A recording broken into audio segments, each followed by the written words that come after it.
You may be asking, hey, why are you making this video? And I would say, if not I, then who? If not me, then who? Not now, then when? But let's just start the video. This is my intro. Hello, hi, my name is Kiara, welcome to my channel. If this video seems a little off-center, it's because it is, because if I sat the way that I usually sit, you wouldn't be able to see the Wednesday display right behind me because I'd be sitting like this. And you wouldn't really be able to see it in this Wednesday video, and this video is about Wednesday. So I thought that, if anything, you should see this, but also just look at my Arcane display, and my Black Panther display, and my Avatar display.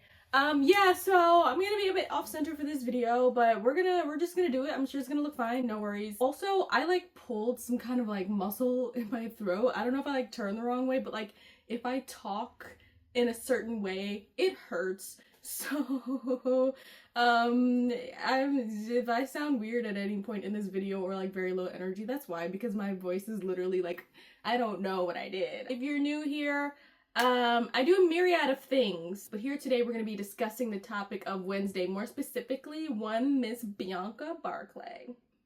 Let me just start from the beginning. When Wednesday season 1 came out, I was a bit late to the party. I'm talking, I think I watched it maybe late November, early to mid-December. I don't remember when it came out, but I remember it had been out for a week or two or something by the time that I watched it. Because I wasn't really I didn't really know much about the Addams family, if I'm gonna be honest with you.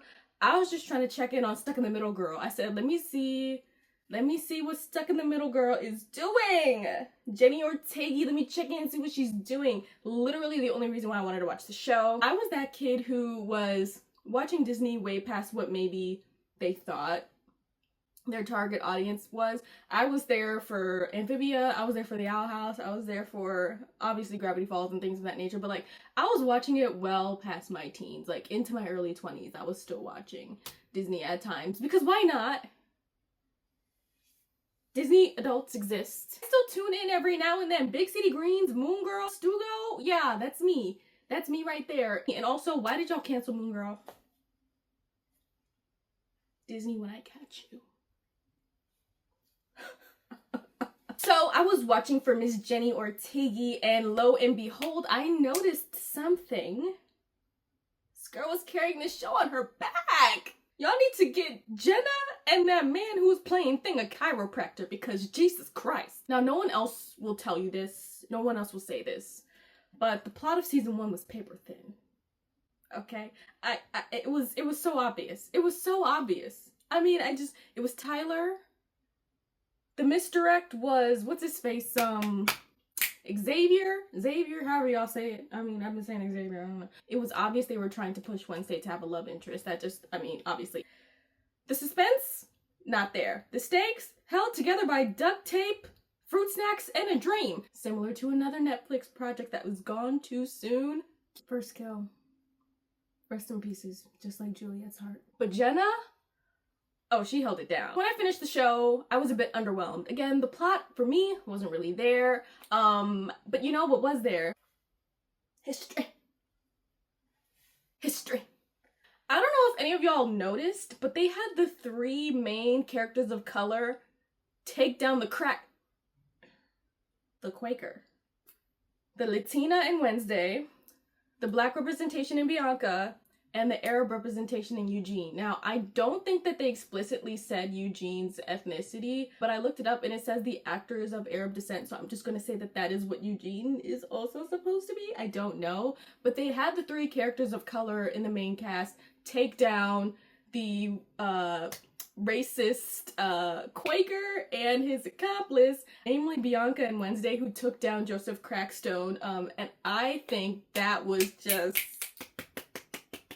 You got it right the first time. Wow. And honestly, having Bianca and Wednesday take down this Quaker just made sense. It's because, in my opinion, Bianca was just as compelling a character as Wednesday. We're the only Black people at this Tim Burton party. Tim Burton doesn't have any Black people in his movies. This is a quote from one of the girls from the podcast called Fangirl Central. Joy Sunday was on this podcast after season 1 of Wednesday. There's 2 girls that run this podcast, Fangirl Central. They were both fans of Tim Burton. They expressed when they saw Joy Sunday as the main character in this series. They were very excited, very much looking forward to the representation, never seeing themselves reflected in his films or in the community sense. Now me, I don't think I've actually consciously consumed Tim Burton's media. I think I've seen snippets of the Nightmare Before Christmas, parts of Beetlejuice here and there, but like I never consciously watched them. They were always like an after school care, or like those days where it was raining and we had recess inside and they pulled out the TV. So I don't think that like I'm the demographic for this again. So like when I started watching Wednesday, I was just giving it a try for Jenna Ortega. Now all this is to say that I was as shocked as anyone to see this black girl in this show, let alone a dark-skinned, beautiful black woman playing the queen bee, the beauty of the school. I was immediately hooked. I came for Jenna and I stayed for Joy. Now let's start from the beginning. Why is it, Tim Burton, when you introduce the first black character, I would maybe say, and this is grand because like I said, I have not seen any of your materials, sir, but why is it when you're introducing one of the first, if not the first, black female characters in one of your projects, when you introduce the first black character in this show, in this series, you immediately position her in a negative light? Whoa. She literally hasn't even opened her mouth yet and we're already told how to feel about her by the school's gossip, no less. And yes, I'm talking about Enid. I don't know if y'all forgot, but in the first episode, Enid is exposed to be having, I think, what is essentially supposed to be like a gossip site that she runs about everyone in the school. My blog is like the #1 source for Nevermore gossip. So we're taking the word of the school's gossip just off rip, who has already written a column about her own roommate Wednesday before she even arrived. So it is very much established that Enid is just like all up in everybody's business. By the way, there are 2 D's in Addams. If you're going to gossip about me, at least spell my name correctly. When y'all finally realize that Enid is the villain, then I will know peace. And you know why? And you know, I'm actually gonna go into this. Do you know why Enid doesn't have any friends? It's because she's the school gossip. It's like asking why Gossip Girl or A didn't have any friends. Who wants to be friends with somebody spreading everybody's business? Oh my gosh, you're gonna have your business out in the streets. At least Gossip Girl and A had the nerve to be anonymous. Enid's just out here exposing, talking about people, and wondering why she ain't got a roommate yet. Girl, ain't nobody want their business out in the streets for real. Let me get back. What I'm saying is they didn't even really give us a chance to like Bianca. We're introduced to her and immediately are sort of given this like slightly negative tone towards her. And then that's it. We don't see her again until, well, I don't want to get ahead of myself. We're going to talk about that later. Honestly, this made me pull for her more, and I would say that this was the writer's goal, but I think that would be giving them too much credit. I think I just wanted to like Bianca, and so I did. That's just me. In my opinion, she wasn't shown to be a bully. She wasn't even shown to think that she was superior than other people. She was just a confident person in a sea full of unconfident, insecure teenagers who were still in the throes and the grips of self-discovery, which they should be because they're teenagers. Now, talking about Wednesday and Bianca's fencing scenes, both in season 1 and 2, I love their fencing scenes. I cannot express to you enough how much I love their fencing scenes. I feel like their fencing scenes give us more and convey more about their relationship than dialogue ever could. Props to the choreographer for both of these scenes. They're yin and yang. They're twee and la. They're two sides of the same coin. They are on page 302 when everyone else is still on chapter 1. They both know what they want and they will do anything to get it, and I love that for them. If you ask me, they're the two most dynamic characters in this series. But yeah, and I know what you may be thinking. I don't think she was acting like she was superior in that scene. I know she was saying like, when am I gonna get some real competition around here? But I think she was just honestly asking. You are a near pro in a sport facing off against intermediate foes. So like, you're not really challenged, and it's continuing year after year. So I feel like in Bianca's eyes, she's legitimately just like, when are y'all gonna have some people with some skill enough for me to have some sort of challenge? I think she's like the captain of the fencing team. So like, she's like, y'all, I need to practice too. I can't just be watching y'all. I just need, who's she gonna fight, the teacher? Jesus Christ. And then in walks Wednesday Addams. Now, my understanding of Wednesday's skill level in fencing is that she's nearly as good as her mother and father, who are pros at this. So more or less on the same level as Bianca. So much so that they're probably equally matched which is what we see in the following sequence in season 1, where they have their little duel. And this leads me into my next point, Bianca's mother. Also, if the camera angle slightly changes, it's because I have to keep stopping and starting my phone to save the video. So if this is a different angle, I apologize. I think it's about the same. Okay. Now, when they first introduced Bianca's mother in season 1, it further proved to me that Bianca's character was very compelling and on par with Wednesday. And 2, that she was more or less meant to be the other main character in this series, and let me tell you why. And let me just ask you a question, actually, to explain this to you. Let me ask you a question. What other character's parent, a Nevermore student specifically, had an entire storyline other than Wednesday's? I'll wait. Nobody else's parents had an entire fleshed out storyline. Point blank and the period. And I'm not even going into season 2 yet. Season 2 just further solidified this for me with Bianca's mother's storyline continuing on, with the hopes of becoming America's Next Top Model All-Star. I just had to do it. When they introduced this woman as being part of a cult that was proficient in separating men from their money, are you being serious to me right now? This is cinema! Are you kidding me? Oh my gosh. Community misses you. I miss you. And by community, you mean cult. We are a personal development movement that helps people take control of their lives. After you take control of their bank accounts. Are you just gonna, what? What kind of lore drop was that?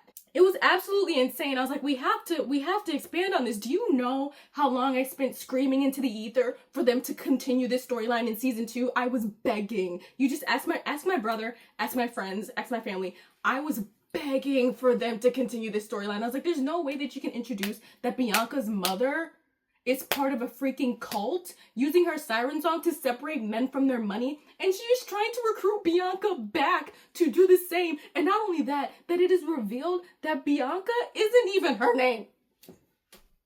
This woman wanted to get away from her mother in that cult so bad she changed her name. Her name is Brandy Jane. Hello, Brandy Jane. There is so much there. And I will admit that I got the sense that Bianca was less than fond of her mother in season 1. It was definitely giving, what are you doing here? Please leave me alone. I don't want to go with you. I guess maybe season 2 kind of showcases that could have potentially just been that Bianca was resentful that her mother couldn't see the ways of the cult and that she had to leave without her mother and make a life on her own. Live under an alias, figure and fund her own way into school, continue her life without her mother, without her family, really, and everything that she knew. So I guess that could have really been what it was. As I said, like in season 2, they kind of fleshed out the relationship a bit more. We see Bianca having a more warm relationship with her mother, but I would hesitate to use that word, given that the relationship that we see Bianca have with her mother in season 2 is more of like Bianca mothering her mother. She's protecting her mother from the federal agents that are trying to arrest somebody for the cult that Morning Song was. We see Bianca using her siren abilities in ways that she said that she never wanted to keep her mother safe and hidden while in Jericho. Wow. I'm assuming that this is what she was doing while she was away during the summer as well, because it was kind of very obvious and heavily implied that Bianca was gone for the summer, helping her mother with Morning Song while simultaneously working to shut it down. You're going to find him. And then, once he's in custody, we'll be free. So I think that's probably why she's a bit more comfortable using it in season 2, if that's the word we want to use, comfortable. But I figured that she was just using it the entire summer. However, I will say that with Bianca checking in on her mother, keeping her safe, extracting her from her situation, it really is interesting how they use Bianca's mother to shed light on her other traumas, her weaknesses in both seasons. For example, in season 2, we see Bianca using her siren song to keep her mother's whereabouts unknown in the beginning of the season, and we more or less continue to see that as the season continues, which we will dive into a bit more later. I really do think that season 2 served to soften Bianca's image to the viewers from that of season 1. It's nearly impossible, I feel, to not sympathize with her in season 2. When we see her off the bat being manipulated by the principal, who is supposed to be protecting her, supposed to be looking out for her, being forced to use what she may consider to be her greatest shame, a connection to her family life and her past trauma, using her siren song to manipulate and con the same way that she had to watch her mother do for so many years. I know how people feel about sirens, but I don't share that view. No outcast should be limited or shamed. Is that why you're asking me? Because I'm a siren. And in this, I so appreciate the writer showcasing what so many scholarship students have gone through, the fear of losing your scholarship at a moment's notice. So I personally have gone through similar things, the aspect of having your scholarship just ripped away at a moment's notice. I myself had to maintain 3 scholarships while in college, did a work study, was an RA to help cover my tuition as well, doing everything right just so you can go to school and get an education like everybody else and not be in crippling debt when you leave. That fear will push you to do things that you never wanted to do and things that you never thought that you would do. I can't imagine how Bianca felt being extorted by the person that was supposed to protect her as a student, the only person with the true power to rip away her scholarship just like that. And with this information, it becomes obvious to the viewer, I feel, as to why Bianca is the way she is. Why she is so aloof or maybe considered the queen bee or superior or holier than thou. The girl was raised in a cult. This glimpse into her family life is really meant to soften the image of her in our minds as the viewer, to humanize her just a bit. We did see a bit of this humanization in season 1 though, I feel in the Raven episode, in that moment where her and Wednesday were sitting in that little roundabout couch thingy and kind of connecting with each other. I feel like it was a bit of a bonding moment, realizing that the two of them may be more alike than they thought, that they were so opposite in their individual struggles that they actually served to balance one another out. Again, going into that yin and yang, that 2 sides of the same coin, that tweet-a-lie thing. I feel like they showcase a bit more of this dynamic in season 2 right off the bat, where we see Wednesday being confronted by her adoring fans and Bianca stepping in to be like, Care. You're really not much of a clout chaser, are you? Popularity doesn't play by the laws of physics. The harder you repel it, the harder it comes for you.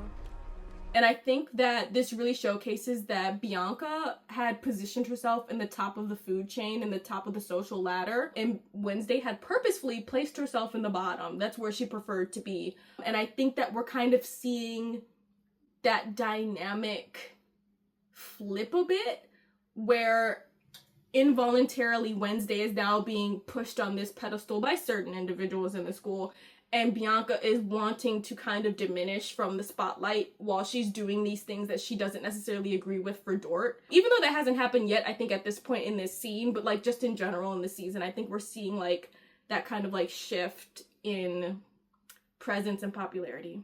Furthering my point of that I think Bianca was meant to be just as compelling and as main a character as Wednesday, is that in this season we do see Bianca in a similar role as Wednesday was in season 1, having an entirely separate plot line from everyone else, being heavily secretive where none of the main cast actually knows what's going on in her storyline, only for them all to come together in the 11th hour to help her close out the deal. The power of friendship. Speaking of, let's talk about Principal Dort. I think it was obvious to anyone that Principal Dort was going to be an antagonist from the start. I mean, I remember seeing people in the comment sections when they were releasing snippets of this season, they were already calling it. I think it was very obvious. Again, kind of paper thin, people. Are we going to try? So I'm not even going to touch that. No, I'm going to talk about Bianca. We find out much later, of course, that this man knew everything about Bianca. He knew her mother. He knew about her stepfather. He knew about Morning Song. He founded Morning Song. He knew about her name change, how much she needed that scholarship. Let's say that that didn't work. Let's say that him threatening to pull her scholarship didn't work in the beginning. I think that he would have had no issue threatening her mother to turn them into the feds. I mean, because like I said, we can assume that during the summer, Bianca participated in Morning Song in terms of like separating the men from their money. And so I think he would probably use that angle. I don't know if that would even count for her considering she was a minor. I don't know. I mean, because she did know it was wrong. I don't know how the laws work, you know? And that's not really my bailiwick. I don't know. I wouldn't have put it past him to have done that, as we did eventually see him get to that point, but I'll get to that later. Again, I'm getting ahead of myself. Now, do I really think that he would have done this? No, as it would immediately implicate himself as part of Morning's song. It just wouldn't be smart for him to even associate himself with that cult. Obviously, Bianca wouldn't know that, but the fact still stands. No matter what, she was going to be using her siren song to separate the Addamses and the Frumps from their money. And get Dort that fat stack of cash, okay? Unfortunately, Fargo, it was unfortunate and it was inevitable. Dort's extortion of Bianca's siren song gave us the ultimate gift, however, I feel, in the mother figure of Morticia Addams. Yes, I know I just spent an entire section talking about Bianca's mother, but I'm gonna talk about Morticia Addams right now, okay? I absolutely love the relationship that Morticia and Bianca have in this season. I wish it had gotten expanded a bit more. I mean, I think right off the bat, the contrast is very obvious. Bianca's relationship with her mother is very imbalanced, okay? It is very child having to parent the parent not emotionally supporting or being there for her own child, protecting her own child. In a lot of ways, but then you can see that she is trying, but I mean, it's kind of like too little too late. Maybe in the future we can reestablish, but like that childhood bond, it's curtains, mother, it's curtains. So it was really nice to see Bianca have a reliable mother figure in Morticia Addams. You and your mother aren't close? We spent time together this summer, digging out from under all her decisions. Perhaps that's why the spirits have brought us together. I understand that need to prove yourself, especially with a complicated mother. Again, for me, this was a really great show of how Bianca and Wednesday were meant to be portrayed as yin and yang. Twee La, two sides of the same coin. Bianca's relationship with Morticia is a complete 180 from Morticia's relationship with Wednesday. I think Morticia even points this out in the series. If I find the clip, I'll put it in. Bianca clearly looks to Morticia for approval in this series. It's very obvious. She wants to impress her, whether that's just in the capacity of them both being on the same committee, and she wants to rise to the occasion despite the fact that she's doing this against her will and she's not necessarily detailing every single thing that she's going to have to do to Morticia, considering Morticia is going to be collateral damage. I still think that she wants to leave a good impression with Morticia, probably because she senses that maternal energy from her and that connection that's there, and she wants to latch onto that because she doesn't have that anywhere else, even though she's only there under duress. You must contact your mother, invite her to the gala, and secure a large donation. She is your highest priority. Yes, that's it. Mama, I should call her. You'll have no memory I was here, Mrs. Addams. Nothing with Bianca Barclay's name on it is going to be done half-baked. You know what I'm saying? Much like those cookies. Joy Sunday's facial expressions in this season were just top-notch. I would almost say Bianca is actively avoiding Wednesday this season, because if you notice, they don't really have many scenes together. It's kind of like we see them in the first episode and not again till like, I think maybe the penultimate episode or maybe even the last, when they fence and face off. I think like they like cross paths in the episode where, well, I'm gonna get to that point. But I mean, for the most part, they don't interact at all. In this season, so that's really interesting. At the end of season 1, we definitely saw that the two had a rapport. Killing a homicidal pilgrim hell-bent on genocide will do that. It's a reach, but I'm going with it. I do think that Joy Sunday's facial expressions, though, were vividly showing every thought that was racing through Bianca's mind, and I really did appreciate it. The struggle of her settling into her newfound connection with Morticia, the hesitance of letting somebody in, the fear of being used yet again, first her mother, then her stepfather, then Dort. Would Morticia be next? Everyone that was ever meant to protect her up to this point failed. And that's a valid fear of hers.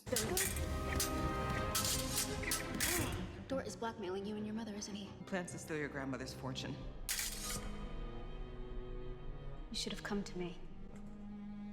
Even Wednesday Addams can't save me from this. The feeling of being utterly alone in this school, unable to tell anyone what's truly happening to her behind the scenes, because who would believe her? The principal's blackmailing me and threatening to pull my scholarship if I don't siren song Morticia Addams into convincing her mother to donate every ounce of her wealth to this school.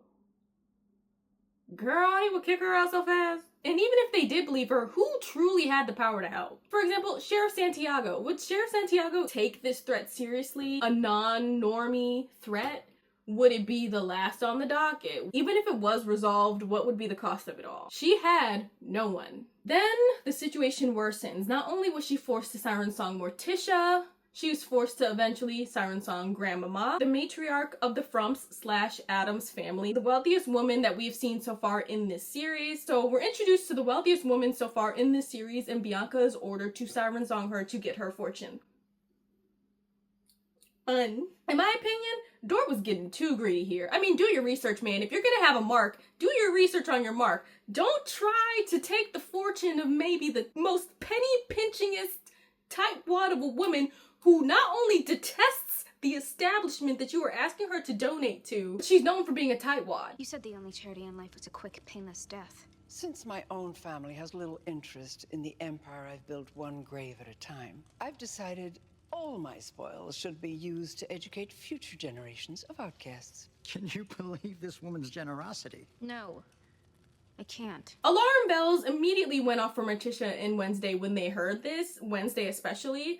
And thank God that they did. Because, girl, to see that we got.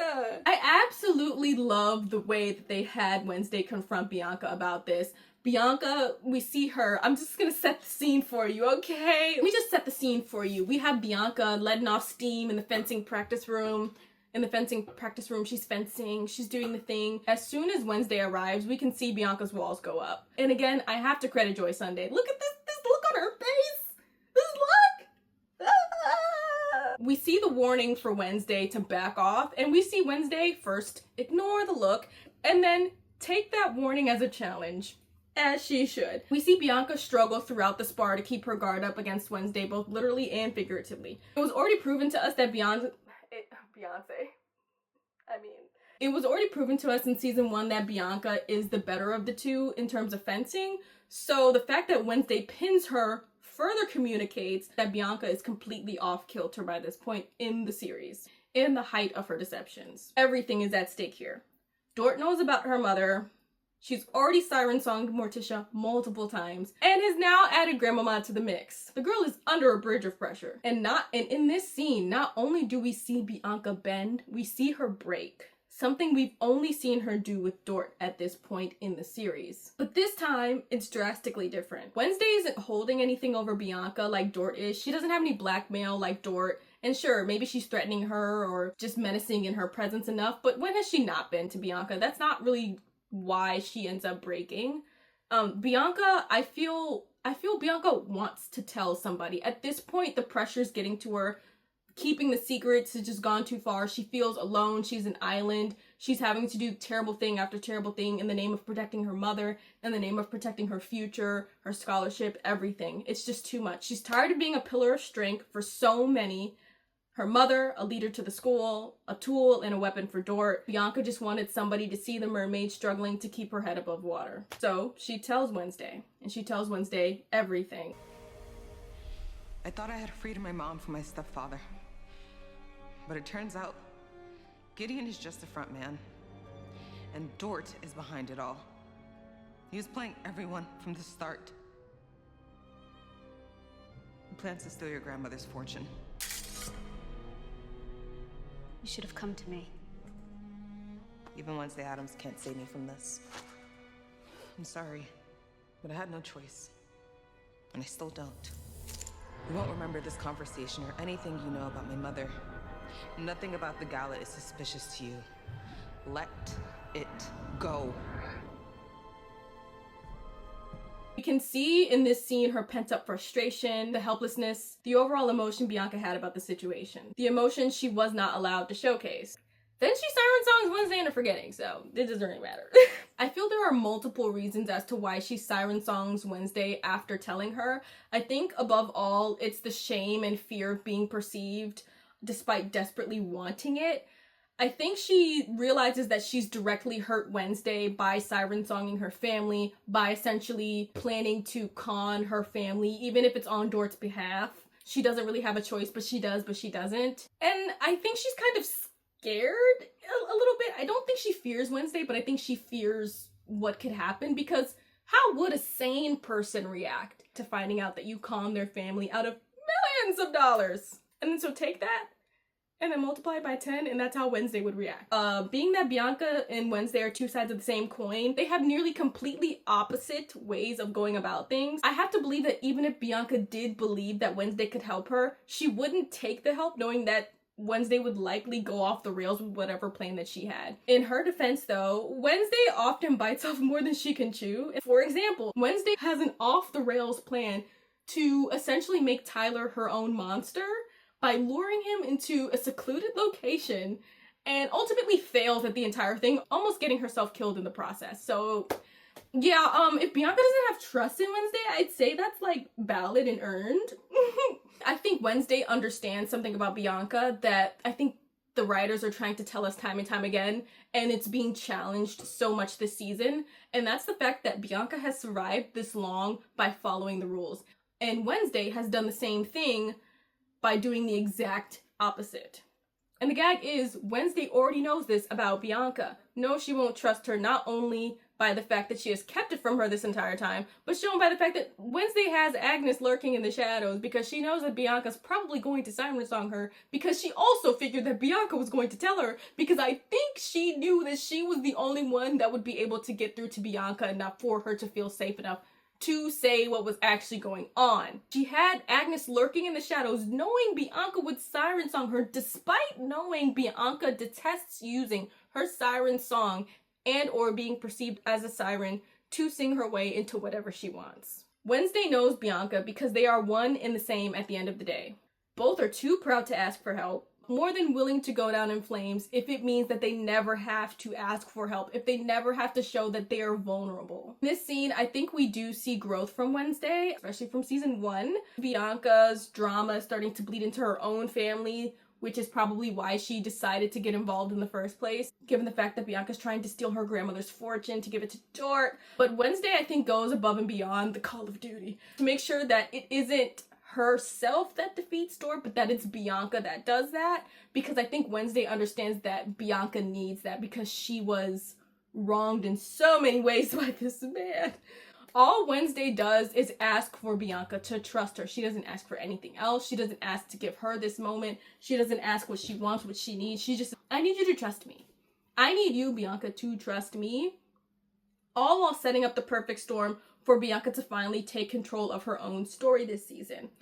I think that Wednesday understands that Bianca isn't necessarily like how they paint Enid, where Wednesday feels that she can't protect herself and can't fend for herself. I think she understands that Bianca can. However, even then, there are situations that you can't navigate out of on your own and just need a little bit of a helping hand, and that's what she was willing to offer her. I will say, I feel as though in this whole extortion, I do feel as though in this whole Dort situation that if he had killed Bianca's stepfather earlier in the series, it would have been a bit more impactful. Not because I care about the stepfather, but because I think this would really enforce the lengths that Dort was willing to go to in order to manipulate Bianca. And I think it would have shown us as the viewer the level of fear that Dort was able to instill in Bianca to follow his orders to a T in the way that she did throughout the entire season. Because I feel like, I mean, if you notice throughout the season, they have to keep upping the stakes with her. First, it's, I'm pulling your scholarship. Then it's, I know your mother's here, I'm gonna turn her into the feds if you don't do what I want. Then it's, hey look, I'm gonna kill this guy in front of you, do what I want. I feel as though if we started off with him killing somebody in front of her, she would immediately know that this man means business, and we don't need the climbing stakes. But that's just my opinion. Regardless, this scene alone let us understand and feel Bianca's true fear towards Dort and towards the situation, so that when he takes her hostage, we actually are, I feel, scared for her, because I think as a viewer, we understand that, like, they're not going to kill a main character, especially a teenager, in this show, because even though Wednesday is, like, an edgy Netflix show, it's like Nick at Night edgy. It's like Disney edgy. It's like, they're not, like, I don't know. I don't think they're gonna kill a student. I just don't think they're gonna do that. I do think that us seeing Dort kill this man is showing us that, like, in universe, let's just say, like, the kids are like Bianca herself knows he will set me aflame. He will incinerate me in seconds. I do think that that does serve to show us that like it's serious. It's getting serious. For Bianca, I think in this moment it's the threat that she understands that is not empty, because she's seen him kill for this money and understands that he will do it again and has no qualms about doing it again. In a perfect world, I would have loved to see Bianca interact with the Addams and the Frumps more than she has, especially in the aftermath of all of this. We see Morticia and Grandmama's reactions to this a little bit, but I would have loved to just kind of hear how they truly felt about this situation. I kind of feel like they would respect Bianca just a little bit. Even though she was siren-songing them, I still think they would kind of be a bit impressed with what she was able to do and how long she was able to keep everything under wraps. Again, I feel like she only got caught because of Dort, but I mean, it was good for her, but I'm just saying, like, it's the only reason why she got caught. At the very least, I think Morticia would have likely wanted to continue their mentor-mentee relationship, given how she expressed, I don't even have this good of a relationship with my daughter. I do think she wants to better her relationship with Wednesday. I do think that this mentor-mentee relationship that she has with Bianca is serving to help her understand how to better show up for her child rather than just like constantly being present, because that doesn't necessarily give you the results that you want. And also, I would have loved to see Wednesday and Bianca interacting more. I get it, the studio needs ratings. They wanted to focus on the relationship that they feel will get them the most ratings, which is Enid and Wednesday. And I understand that. I doubt, honestly, that we're going to see Bianca much next season, if at all. I can already tell with the abrupt way that they ended this season how we didn't really get her story wrapped up at all. It just kind of like ended at the dance. With little to no closure. Like, the fact that we got little to no closure with the second biggest storyline of this entire season kind of lets me know that they're probably going to write Bianca off, likely Bianca and Ajax, with the same way that they did with Davina, Lucas, Eugene, and Kent from the last season. And I know you may be saying, Eugene was in the season. Was he? Was Eugene in the season? I don't think he was. If I had to guess, I think the next season is going to take place over like winter break or something. They're going to be searching for Enid in her wolf form, and I think that's kind of going to be the focus on it. I think Agnes is supposed to be like taking essentially Enid's place while Enid is indisposed.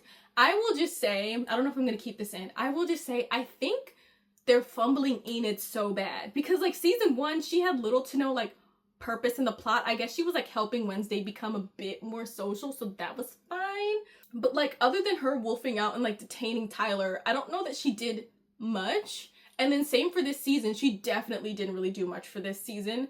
And then I kind of got angry with the writers. I was kind of like, why did you fumbled her so bad? You had her be a potential alpha, which is fine. You didn't introduce that until like an episode or 2 before it became prevalent.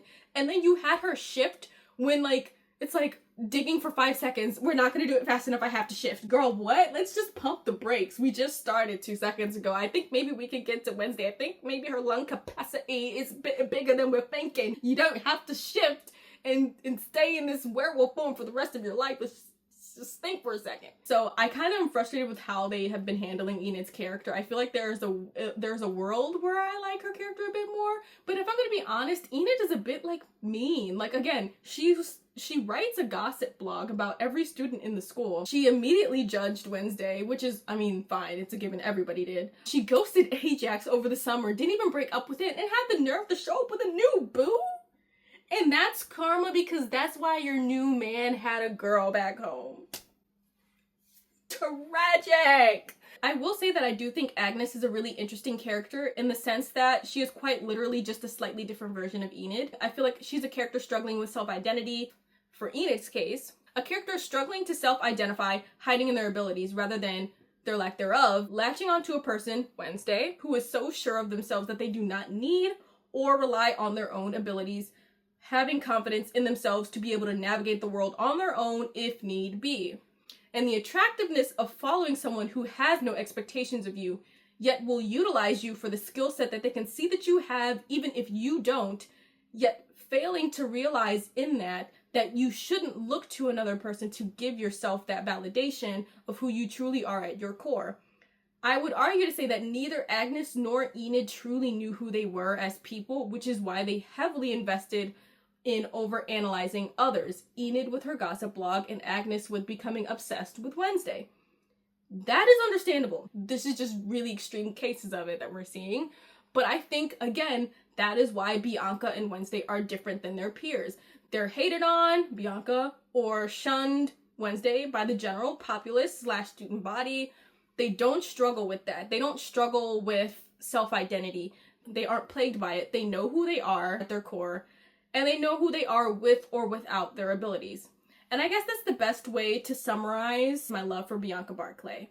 I just absolutely love that we have a beautiful, alt, goth adjacent, dark-skinned black siren with a deep, complex backstory with still so much to uncover and to watch, to have merch for, to analyze, to identify with, that is arguably on par with the titular character. So I'm just gonna end this video off with, to whoever cooked up Bianca Barclay, thank you. And thank you, Joy Sunday, for your portrayal as Bianca Barclay. 10 out of 10. Ate it up. Alright, that's gonna be all for me. Thank you for watching this video. If you really like this video, stay tuned for my next one. It's gonna be probably coming out around December. I'm gonna be diving a bit into the history of Disney, especially in respect to representation for bi-POC people and characters. So if you're really interested in seeing stuff like that, I would subscribe, like the video, share it, get the numbers up. So when that video comes out in December, you're notified. And yeah, thank you for watching this video. I also filmed that Disney video before I filmed this one, but this one's probably gonna come out before, so thank you so much for watching. I hope you enjoyed. I hope you enjoyed my background. I hope you enjoyed my background. It's really nice. I worked on it. It's gonna probably be different the next time you see it. Not only because I filmed that other video first, but because I change it. I change it about every month or so. So anyway, let me just end this video. I filmed this at like 1 in the morning, so if it's wild and crazy, that's why. Thank you so much. Have a good day. I'll see you in the next one. Woo!